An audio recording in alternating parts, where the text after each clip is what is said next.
오늘 좀 저희가 말씀을 함께 나누려는 주제는 하나님께 바쳐진이라는 제목을 가지고 도대체 하나님께 드린다라는 게 뭔지에 대한 우리 좀 개념 정리를 좀 했으면 좋겠다라는 겁니다. 여러분 사사기를 저희가 읽어도 봤고 그 사사기에 대한 내용을 좀 우리가 많이 이야기를 했었죠. 그 12번째 사사가 되는 이제 온니엘에서부터 시작한 사사 12명이 지나가는데 12번째 사사가 되는 이 삼손이 태어나는, 그러니까 삼손이란 사사는 태어나는 그 기사부터 사사기에 기록되어 있는 어떻게 보면 굉장히 특이한 사사 중에 하나입니다.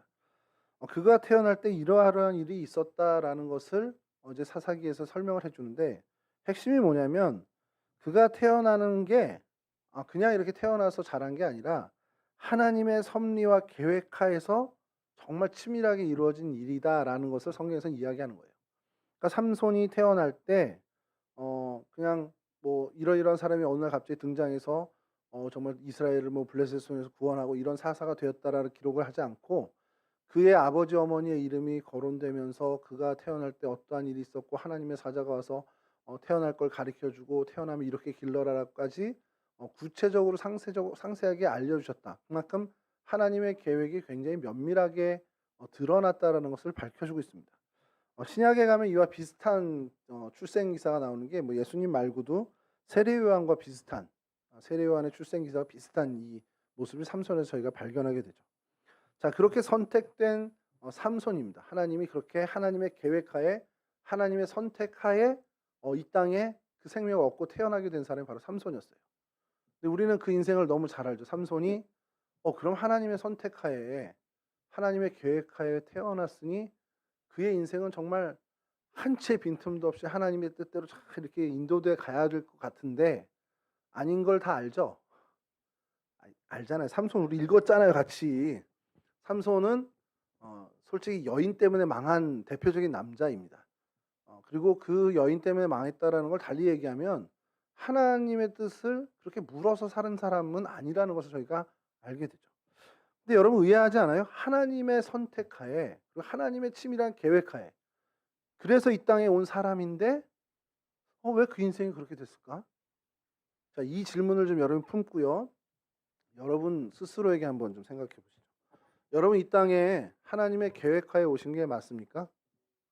우리는 그렇게 믿죠. 우린 그렇게 믿죠. 쟤는 나를 그렇게 안 믿어도 나는 그렇게 나를 믿어요. 나는 하나님의 선택하에, 나 하나님의 계획하에 온 거야. 근데 뭐 내 친구는 그걸 안 믿어요. 야, 네가 무슨 하나님 계획하에, 이렇게 될 수 있지만 우리는 그렇게 믿는 게 우리의 신앙 고백입니다. 그리고 그게 맞을 거예요. 하나님의 섭리하에 여러분들이 이 땅에 다 오셨고, 또 이 땅에 오신 것뿐만 아니라 이 동성교회에 와서 함께 예배드리는 예배 공동체 일원이 됐다라는 것도 마치 내가 결정해서 온 것으로 외형은 그렇게 돼 있지만 그 역시 하나님의 섭리하에 있는 게 우리는 그걸 믿고 실제로 그렇게 하나님의 섭리하에 된 거라는 걸 우리는 알고 있습니다. 자, 그러면 우리 인생 말고 이스라엘 백성은 어때요? 이스라엘 백성은 정말 우리가 알고 있는 성경에 등장하는 이 정말 하나님이 선택한 백성, 이스라엘 민족은 하나님이 이 삼손의 출생에 대한 이야기를 하는 세세함보다 더 세세하게 이들에게 관여하고 이들을 정말 살피시고 이들을 정말 출애굽의 그 모든 과정과 광야의 40년과 모든 것들을 하나님이 정말 치밀하게 하면서 이끈 하나님의 백성임이 너무 우리가 드러난다라는 거예요.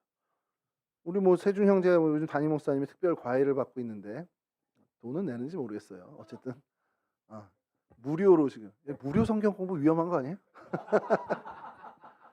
자, 그 출애굽기 한번 보세요. 창세기에 요셉이 애굽으로 건너가서 그 선택받은 아브라함의 후손이 애굽에서 이제 한 큰 민족을 이루게 되는, 장정 남자 수긴 하지만 70명이 내려갔단 말이에요. 그게 60만, 장정만 60만이 되는 인구로 불어나요.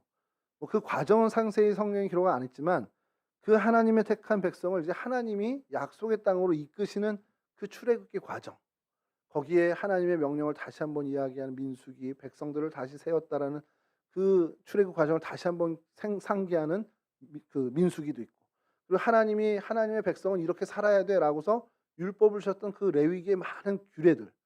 여러분 이 모세 오경은 사실은 전체적으로 다 하나님의 백성이 하나님 백성다운 삶을 이렇게 사는 거야라는 것으로 기록되어 있는 겁니다. 그 얼마나 세세하게 하나님이 관여를 하신 겁니까? 야, 니네 이럴 땐 이렇게 살아야 되고 저럴 땐 저렇게 살아야 되고, 야, 니네 이런 일 발생하면 이렇게 하는 게 하나님 뜻이야 라는 것을 상세하게 다 알려주셨단 말이에요.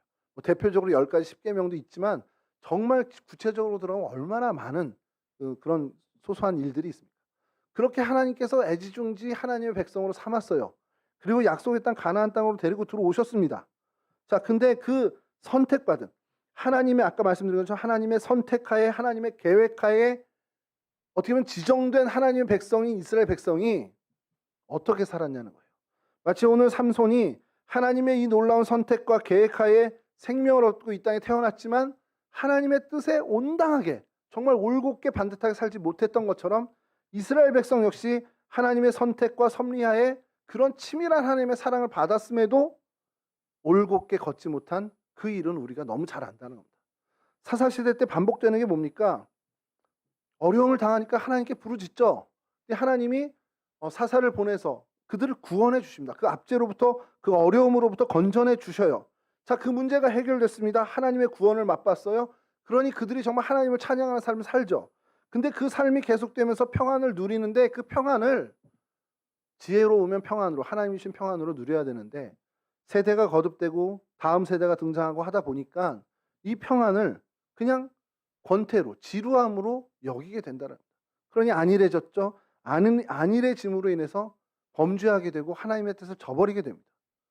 자, 그러니 다시 하나님이 그들에게 돌이키기 위해 어려움을 주죠. 여러 주변의 민족을 통해서 어려움을 줍니다. 그 어려움과 압제를 또 경험하다 보니까 또 하나님께 부르짖어요. 근데 하나님 그 간구를 들으시고 또 해결해 주십니다. 이게 계속 반복되는 거예요. 어쨌든 대표적으로 12번 이상은 반복됩니다. 사사가 12명이다 보니까 12번 이상은 반복돼요. 이 지리한 반복되는 이런 패턴이 하나님의 선택하에, 하나님의 계획하에 지정된, 선택받은 그 민족 이스라엘에게서 계속 드러난다는 거죠. 자, 그러면 설명이 됩니다. 아, 하나님의 선택을 받은 이스라엘 민족도 이런데 당연히 하나님의 선택받은 사람들도, 그 개개인도 이와 같은 패턴으로 살아갈 수 있겠구나. 근데 마치 정말 짠 것 마냥 하나님의 계획하에 생명을 얻은 우리도 이 사사시대의 어떤 그 반복을 계속하면서 살아가는 인생들이라는 겁니다. 하나님의 선택과 계획하에 있었던 민족 공동체인 이스라엘도, 또 개개인인 이 개인의 삶도 이 사사시대를 계속 반복하는 것과 같은 그런 길을 계속 걷더라는 겁니다. 여러분, 오늘날 우리 신앙생활이 정말 본질적으로 이 사사시대와 다르지 않다라는 겁니다. 무슨 얘기냐면 이 사사시대의 이 반복이 왜 일어난 겁니까?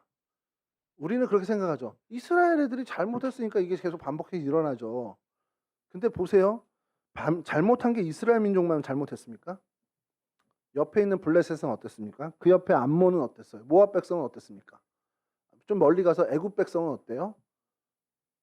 말 그대로 린노의 백성이나 바사에 있는 그 백성들은 당시 어떻게 지냈습니까? 이스라엘보다 죄를 덜 졌을까요? 이스라엘보다 덜 우상 숭배를 했을까요? 아니죠. 걔네들은 대놓고 했죠. 근데 걔네들은 아무 문제가 없어요. 왜? 여러분, 우리가 성경을 볼 때, 사사기를 볼 때, 얘네들 계속 잘못하니까 계속 이렇게 반복되잖아. 근데 그 반복의 원인은요, 조금 아이러니하지만 하나님의 사랑에 있습니다. 하나님이 사랑하기 때문에 일이 반복되는 거예요. 하나님이 이스라엘 민족을 사랑하지 않는다면 반복 안 합니다. 그냥 멸망으로 쭉 가죠. 일직선으로. 그럼 여러분, 바꿔 얘기해서 우리 개개인, 오늘날 믿는 이들, 하나님의 백성은 이들이 정말 이것이 사사시대의 어떤 그런 일들이 계속 반복된다? 그거는 그 사람들의 죄악의 문제도 있겠지만 보다 더 근본적인 건 하나님이 그 사람을 놓지 못하기 때문이에요. 세준이가 계속 막 하나님 힘들어요 하고서 하나님의 평안을 주셔서 해결해 주시면 또 지내다가 또 어려움을 만나게 해서 하나님 너무 힘들어, 또 하나님께 간구하고 또 하나님이 그 기도를 주셔서 해결해 주시고 또 평안을 누리다가 어느 날 또 범죄한 건 아니겠지만 또 어려움을 맞닥뜨려가지고 또 하나님 열심히 찾고, 그러면 하나님이 세준이를 사랑하지 않으면, 신경도 안 쓰면 그냥 쭉 하얀 곡선으로 저 나락으로 떨어질 텐데 계속 그게 반복되는 건 하나님이 그만큼 세준이를 사랑하기 때문에 그렇습니다. 예전도 그렇고 뭐 오늘날도 마찬가지지만 새벽 기도 때 청년들이 오면 덜컹덜컹합니다. 쟤 왜 왔지? 이 생각부터 들어요. 왠지 아세요? 어려운 일이 있으니까 왔거든. 여자친구랑 헤어졌든지 뭐 큰 어려움을 겪었든지 그냥 가슴이 철렁해 버리는 겁니다. 예전에 그 전도사로 있을 때 우리 저 소예배실에서 새벽기도를 하잖아요. 제가 조금 늦었어요. 그래서 헐레벌떡 이쪽 회중을 쳐다보지 못하고 들어가서 바로 강대상으로 올라가서 기도하고 일어나서 딱 그때는 일어나면 이제 불을 박경화 집사님이 켜 주셨거든요. 딱 일어났는데 켜 주신데 맨 앞에 청년이 앉아 있는 거야. 그럼 두 가지 생각이 드는 거예요. 먼저는 '아 예배 끝나고 같이 가서 아침을 먹어야 되겠다.' 이 생각과 또 하나는 '아 제 여자친구랑 헤어졌나? 아니 뭐가 좀 또 시험이 잘못됐나?' 이 생각부터 드는 거예요. 그럼 계속 설교가 꼬여요. 이거 어떻게 메시지를 줘야 지 그날 막 "죄를 회개하라." 이런 주제였으면 못 해. 얘한테 막 표적 설교를 하는 것 같아서 못 해. 굉장히 위로의 메시지로 다시 바꿔서 얘기를 하는데 이 다행인 건지 불행인 건지 모르지만 요즘 새벽기도 여기서 해요. 청년을 못 만납니다. 이게 다행인 건가 아닌가 이런 생각이 드는데 이 친구들이 어려움이 있으면 하나님의 와 그것도 참 감사한 겁니다. 참 감사한 일인데 여러분 저는 그 생각이 드는 거예요. 매번 여러분들이 반복적으로 얘기하는 건데 아니 기쁘고 즐겁고 행복한 일 있을 때 하나님 앞에 나오면 여러분 하나님과의 관계에서 굉장히 엄청난 여러분의 은혜를 얻을 수 있는 거예요. 뭐냐면요. 하나님이 세준이를 사랑해요. 아멘 해도 돼요. 세준이 사랑하고 종원이도 사랑하고 예원이도 사랑하고 윤서봐 하나님 사랑하셔. 우리 서원 형제 사랑합니다. 종혁이 빼놓으면 안 되니까 종혁이 사랑합니다. 근데 하나님이 여러분들의 얼굴 자주 보고 싶고 하나님 여러분들과 자주 만나고 싶어요. 자, 근데 가만히 보니까 세준이는 기쁘고 즐거운 일을 던져주면 그거에 너무너무 감사해서 하나님 앞에 막 득달같이 나와요. 그럼 하나님 세준이를 자꾸 보고 싶으니까 어떻게 하실 것 같아요? 아, 얘는 이거 좋은 거 던져주면 계속 오는구나. 그럼 계속 좋은 거 던져주겠죠. 자, 근데 모 청년은 어려운 일이 있건 뭐 여자친구나 남자친구랑 헤어지거나 아니면 시험이 떨어지거나 중간고사를 망치거나 이럴 때 와서 하나님 나 좀 살려주세요 하고 어려움이 있을 때만 하나님한테 와요. 그럼 하나님이 그 친구를 보고 싶으면 어떻게 하겠습니까?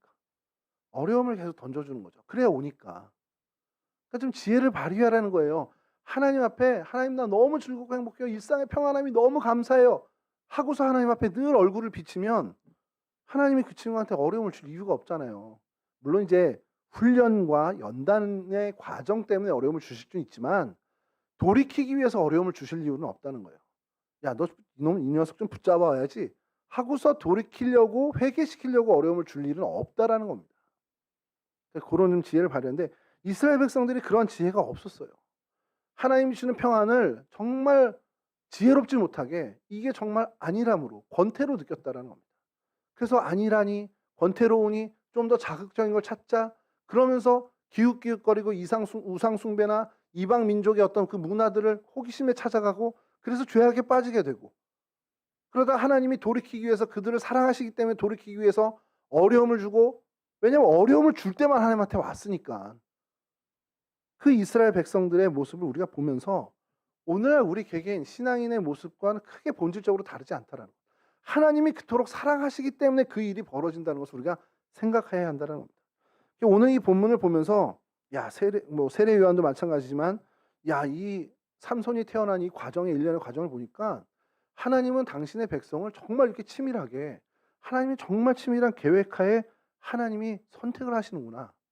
그렇다면 여러분 이거에서 우리가 초점을 맞춰야 되는 것은 이 땅에 태어난 우리 모두가 하나님의 이 뜻과 계획하에 있는 존재라는 것을 우리가 잊지 말아야 된다는 겁니다.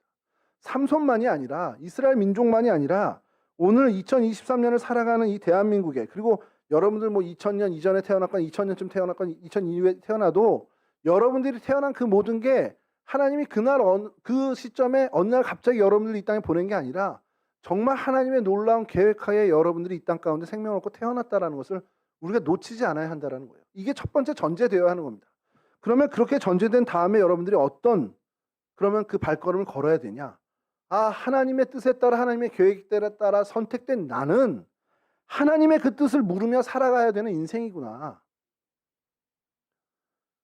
마노아의 정말 놀라운 신앙의 고백이 뭡니까? 하나님이 이렇게 선택해서 너에게 아들이 갈 거야. 너희들이 이제 애를 낳을 거야.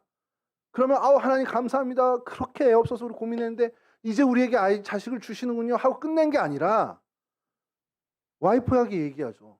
우리가 어떻게 키워야 되는지 한번 물어봤으면 좋겠다는 거예요. 그를 다시 만나야 되는 건 그게 마노아의 간절한 마음이었습니다. 주님이 만나 주시죠. 대번에 묻는 게 뭡니까? 하나님께 바쳐진 아이라는 거예요. 그럼 어떻게 키워야 됩니까? 여러분 이 질문이 우리한테 있어야 돼요. 너 선택받았어. 너 하나님의 그 계획하에 선택받은 생명이야. 하나님 감사해요. 나를 사랑해 주시고 나를 이렇게 정말 하나님 구원해 주셔서 감사합니다. 그걸로 끝나는 게 아니라 그럼 하나님 내가 하나님의 놀라운 계획하에 선택받은 인생이면 나는 어떻게 살아야 됩니까? 여러분 이 질문이 여러분 인생의 질문이 돼야 된다는 겁니다. 여러분 청년 때 이 질문을 하나님께 드려야 되는 거예요. 자, 그러면 여러분 성경에서 뭐라고 합니까? 이렇게 하나님의 뜻을 물으며 살아가는 삶, 이게 바로 하나님께 드려진 인생이라는 거예요. 여러분 하나님께 내 삶을 드립니다. 하나님 내 삶의 주인 되어주세요. 이거 어떤 립서비스로 하는 얘기로 되면 안 됩니다. 여러분 하나님께 드려진 인생이 뭡니까? 하나님 뜻대로 살겠다 결단하고 실제로 이렇게 사는 게 하나님께 드려진 인생이라는 거예요. 자, 삼손은 그렇게 드려졌던 인생입니다. 평생의 나실인으로 하나님이 금하라는 것 금하고 하라는 것 하는 하나님의 뜻을 물어 사는 인생으로 태어나고 그렇게 살았어야 하는데 그러지 못했어요. 그러다 보니 그의 인생은 후반부에 정말 잠깐의 시간 빼고는 이스라엘의 사사로서 하나님의 뜻에 맞는 삶을 살지 못했다라는 겁니다. 여러분 삼손의 이 모습을 보면 여러분 우리는 어떻게 생각해야 됩니까? 나도 삼손도 12사세에 들어가면 훌륭한 사람인데 나도 그를 본받아야지 하고서 쭉 놀다가 막판에 그래 인생 끝날 때쯤 하나님의 뜻대로 살면 되지. 이렇게 살으라고 하나님이 알려주셨겠냐는 거예요. 얼마나 딱합니까? 삼손의 그 놀라운 재능과 그 달란트가 하나님으로부터 정말 그 살아있을 때 정말 처음부터 쓰임받았다면 얼마나 놀라운 하나님의 일들이 일어났겠냐는 거예요. 여러분 이 마지막에 삼손에 대한 기사가 그가 죽을 때 죽인 블레셋 사람이 살아있을 때 죽인 사람보다 더 많더라가 칭찬 같죠? 그의 삶이 얼마나 딱한 삶이냐? 죽일 때 죽인 그 인원만도 못했다는 거예요. 그 인생이. 그 잠깐의 순간 그 기둥 2개 붙잡고 무너뜨려서 죽인 블레셋 숫자가 그의 통틀어 인생 전체를 털어서부터 많다라는 거는 칭찬이 아니라 그의 삶이 얼만큼 딱하고 자신의 욕망대로 살았던 삶이냐라는 것을 다시 한번 고발하는 겁니다. 물론 그것도 은혜지만 여러분들의 인생을 누군가 평가할 때 그래 그 예전에 동성교회 청년회부에 회장하던 친구 인생 막판 3년이 그의 이전에 30년보다 훨씬 더 하나님의 뜻을 이루었던 삶이야. 이게 칭찬입니까? 야 그분 목회의 마지막 3년이 그 이전 30년보다 훨씬 더 뜻깊은 목회였어. 이게 얼핏 보면 칭찬 같죠? 칭찬이 아닙니다.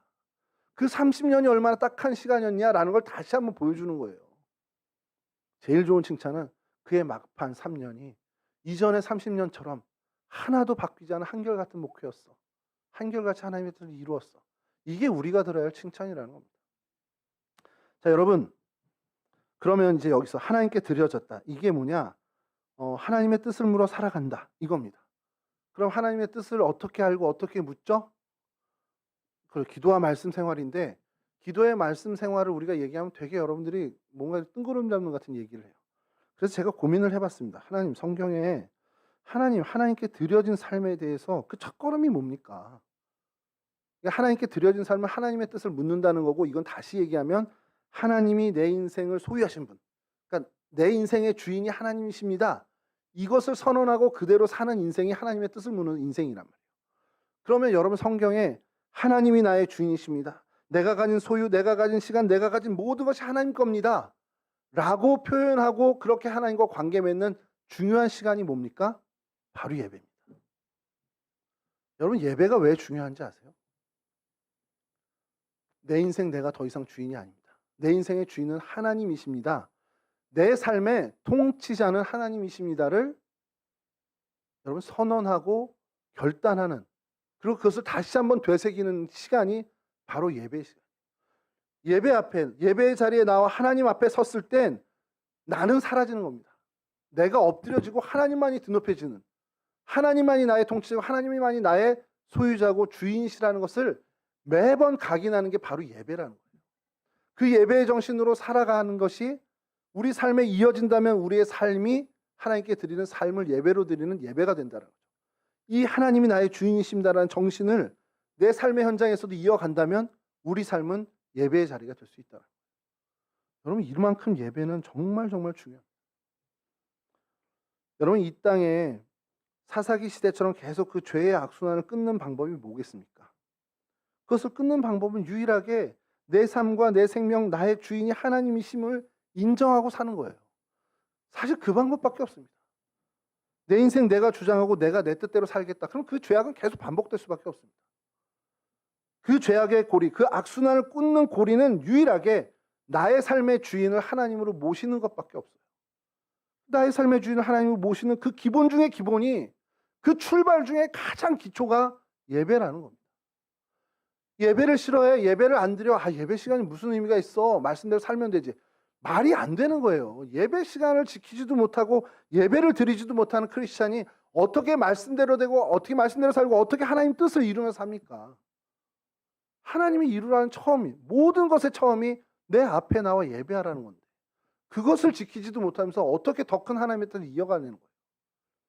여러분, 예배에 대해서 우리가 성공하지 못하면 내가 백날 크리스천이라고 얘기하고 봉사하고 내가 크리스찬이라고 정말 세상을 떠들썩할 만한 어떤 공을 세운다 한들 그는 하나님께 드려진, 하나님께 바쳐진 인생이 아니라는 겁니다. 그 얘기는 뭐냐? 하나님의 올곧은 백성이 아니라는 거예요. 예배에 실패하면요, 결국 그의 삶은 자기가 주인 되는 삶입니다. 내가 내 주인으로 살아가는 삶이 바로 예배에 실패한 인생이라는 거예요. 사사시대에 죄인된 이스라엘의 삶을 여러분 끊어내실 수 있으면 좋겠습니다. 정말 끊어내고 예배만큼은 여러분 정말 어떤 것도 양보 안 했으면 좋겠어요.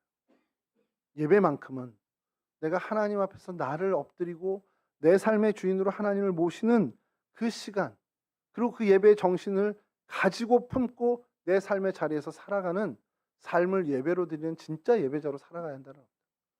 여러분, 교회사를 통틀어서요, 성경 다 어느 걸 다 통틀어서요, 하나님이 하나님의 일에 정말 선하게 쓴 인생은 예배자가 아닌 경우가 없었습니다. 어쩌다가 이런 거? 아니요, 없었어요. 하나님이 하나님의 선하신 뜻을 위해서 하나님이 선하게 사용하신, 악인을 악인의 때에 쓰신 것도 있지만 그거는 우리가 선하게 쓰임 받았다고 볼 수는 없고, 하나님이 하나님을 선하게 쓴 하나님의 사람은 기본적으로 그들은 진짜 예배자들이었다는 겁니다. 영적으로 내 스스로를 점검할 수 있는 좋은 잣대가 하나 있습니다. 예배 시간이 지루해. 나 예배 또 드려. 목사님들 중엔 가끔 있겠죠. 예배가 왜 이렇게 많지? 이렇게 될 수 있는데. 여러분, 일주일에 몇 번이나 드리세요, 예배를. 엄밀히 얘기해서 우리 기도회는 기도회로 치고 예배라고 하는 예배에 대해서 여러분 좀 집중했으면 좋겠습니다. 예배로 정말 하나님께 영광 돌리는 예배자로서 살아가는 그 예배자로서의 훈련이 청년 때부터 해나가는 저와 여러분들이 되실 수 있기를 주님의 이름으로 간절히 축원합니다. 이제 말씀 마쳤고요. 한 가지 말씀을 드리는 거는 우리 회장님하고 잠깐 얘기를 했는데 1시 반에 예배를 시작해서 찬양을 하고 말씀을 제가 지금 시간 재고 있는데 지금 25분 18초를 지나고 있습니다. 딱 25분을 했는데 요걸 좀 조금씩 줄여볼게요. 20분까지 줄이고 될 수 있으면 17분까지 줄일 수 있으면 줄여보고, 줄인 다음에 왜냐면 그렇게 해서 그러니까 2시 한 10분이나 15분쯤 예배를 마치면 좋을 것 같다는 거예요. 왜냐면 이게 제가 이렇게 제 생각을 이제 계속 한 주 동안 너무 새벽에 하나님 앞에서 우울해가지고 기도를 했는데 예배 공동체로 가기 위해서 우리가 함께하고 이런 모습을 우리 청년부 공동체 하나님 원하는 게 뭘까? 많은 예배 인원이 와서 예배하는 게 그게 좋긴 하지만 현실적으로 우리 그게 안 되는 걸 봤잖아요. 그리고 안 되잖아요. 이게 물리적인 숫자가 없잖아요, 우리가. 그러면 하나님이 이러한 우리 청년부 상황에 뭘 원하실까? 그거를 고민하고 고민했는데 서승진 목사님하고 이제 통화를 하면서 후배가 목회자 선배님께 여쭙니다. 그래서 이제 전화를 드렸어요. 이 새샘교회에서 동일한 고민을 하셨다는 거예요. 한 7, 8년 전에. 청년부 예배 자체가 없었고 청년부 공동체라고 해야 4명, 회장, 부회장, 총무, 서기오니까 끝이더라. 그때 목사님이 하신 게 뭐예요? 여쭤보니까 그냥 걔네들 길러내는 거밖에 없어. 그럼 효과가 나왔나요? 했더니 아니 걔네들 시집장가 갈 때까지 청년부는 늘지 않았어 그러시더라고요. 뭐 저주하시는 거예요? 내가 그랬더니 그건 아니고 그렇게 심어 놔야 된다는 거죠. 아 그래. 그러면 제가 여기 언제까지 있을지 모르겠지만 청년부를 언제까지 담당할지 모르겠지만 내가 담당하는 이때에 뭔가 열매를 자꾸 따려는 생각하지 말고 그래 씨를 뿌리자. 뭐라도 뿌리자. 욕이라도 하자. 그러면 뭔가 잘하지 않겠나. 여러분 이제 밑에 우리 태벌 밑에 화단 가보세요. 정말 기대 안 했습니다. 여러분 상추 7번 따먹었어요 벌써.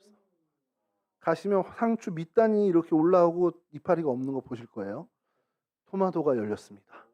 가지가 열렸습니다. 고추가 열렸습니다. 가서 보세요. 깜짝 놀랍니다. 목사님 뭐 가지야 뭐 얼마나 게 열렸겠어. 깜짝 놀랄 겁니다. 보시면. 심으니까 되더라고요. 공사장에 남은 흙 갖다가 화단을 준공허가 받기 위해서 해놓은 땅이에요. 그냥 양질의 토양도 아니고 뭘 심어도 나는 게 아니라 허가받기 위해서 몇 그루 심어놓고 그게 준공허가 받고 나니까 다 고사해서 죽는 그런 땅이었습니다. 자, 그 땅에 백원사님이랑 가서 비료 사와서 이렇게 휘젓고 물 뿌리고 정말 매일 물 줬어요. 저거 심고서. 되네. 그러면 우리 청년부도 모르겠습니다. 제가 그 상추를 따먹은 날은 못 오겠지만 심어야 되겠구나. 그래서 예배를 10분이나 15분에 마치고 그때부터 우리가 쭉 오늘은 아니에요. 오늘은 아니고 쭉 우리가 부장님이 한 그룹 제가 한 그룹이 됐든 어떻게 됐든 이분들과 정말 같이 하나님의 사람으로서 어떻게 살아야 되고 우리가 하나님의 사람으로서 기본적으로 갖춰야 되는 것들에 대해서 우리가 같이 이야기하고 나누고 말씀을 좀 보자. 같이 기도하자. 오늘 우리 회장님이 너무 감사한 시간을 주신 게 예배 전에 같이 기도하는 거 좀 매주 했으면 좋겠습니다. 매주 같이 기도하고 이제 거기 뭐 말씀을 전하신 가우진 목사님 빼고 그 예배를 위해서 좀 기도했으면. 가우진 목사님 뭐 이미 설교 다 일주일 동안 준비해 왔는데 여기서 뭐 하나님이 갑자기 영을 주실 리도 없고 준비해 온 것만 그냥 착실하게 까먹지 않고 빼지 않고 잘하게 해달라고 정도만 하면 돼요. 이게 뭐 더 여기서 갑자기 뭐 하나님의 영이 임해가지고 막 불 같은 무슨 말씀을 전파하고 그럴 사람은 있겠지만 하나님 저를 그렇게 사용하시지는 않는 것 같아요. 지금까지 보면 준비한 거 계획한 거 밑줄 친 것만 빼먹지 않도록 위해서 기도해 주시면 좋을 것 같고요. 자 그렇게 우리 공동체를 좀 방향을 다시 한번 우리가 재정립했으면 좋겠고요. 오늘은 말씀 마치고 예배 마치고 저 뒤에서 오늘 확정 지어야 됩니다. 우리 여름에 수련회. 저는요 다 내려놨습니다. 우리 여름 수련회 안 해도 됩니다. 우리도 유치부처럼 주일 예배 3번 4번 특별하게 우리 다른 분 모셔서 정말 말씀 듣는 시간 가져도 좋고요. 제가 보니까 이번에 장로님들 설교하면 너무 좋을 것 같아요. 서일환 장로님도 그렇고 유종현 장로님 설교 제가 유튜브 다시 봤는데 긴 것 빼고는 다 좋았습니다. 진짜로 너무 좋았습니다. 그리고 우리 장로 취임하실 때 말씀하셨던 부분에 다른 건 다 제하고 그래 그 두 규빗 90cm의 매출하기를 언제부터 준비하셨지? 그거 생각하면 되게 신비로운 거죠. 와 그래 우리 청년부를 위해서 하나님 지금 뭔가를 준비하고 계시는구나. 어디선가 모르게 하나님이 뭔가를 작업하고 계시는구나. 뭐 어떤 메시아적 존재 같은 분 한번 모실 수 있게 뭐 하나님 준비할 수도 있잖아요. 지금 신학교 입학시켜가지고 막 키우고 계시는 수도 있잖아요. 우리 동성교 청년부를 위해서. 여하튼 그 하나님의 섭리를 믿자. 그게 굉장히 중요하다는 거죠. 설교 후반에 갑자기 광고처럼 얘기를 했는데 여하튼 여러분 오늘 하나만 기억해 주시면 좋겠어요. 여러분들은 하나님의 철저한 계획과 이 땅에 오신 분들입니다. 자 그렇다면 하나님으로부터 온 생명은 여러분께 아니에요. 여러분들의 시간과 생명, 여러분들의 의지는 있지만 그 생명과 여러분들의 삶을 관리하도록 청지기로 부르심을 받은 겁니다. 그럼 만호와의 자세를 가져야 돼요. 그럼 하나님 내 인생 내가 어떻게 살아야 되죠? 무엇을 따라 살아야 됩니까? 그걸 질문하실 수 있게 바랍니다. 그 얘기는 뭐냐? 그게 하나님을 나의 삶의 주인으로 모시는 삶의 모습이고 그 첫 출발은 그 질문의 첫 자리는 예배의 자리가 되어야 한다. 어느 날 길을 가다 하나님 내가 어떻게 하나님 좀 살아야 되죠? 하나님께 드려진 인생이라는데 내가 어떻게 살아야 돼? 이것도 좋지만 그 물음과 질문을 이 예배의 자리에서 하나님과 해결하셔야 된다. 왜냐하면 예배가 하나님 앞에 순복하고 하나님 앞에 엎드려지는 그 하나님을 경배하고 하나님의 이름 앞에 엎드리는 이것으로부터 우리는 우리의 삶의 주인을 하나님으로 모시는 그 삶의 걸음을 띄울 수 있다는 거예요.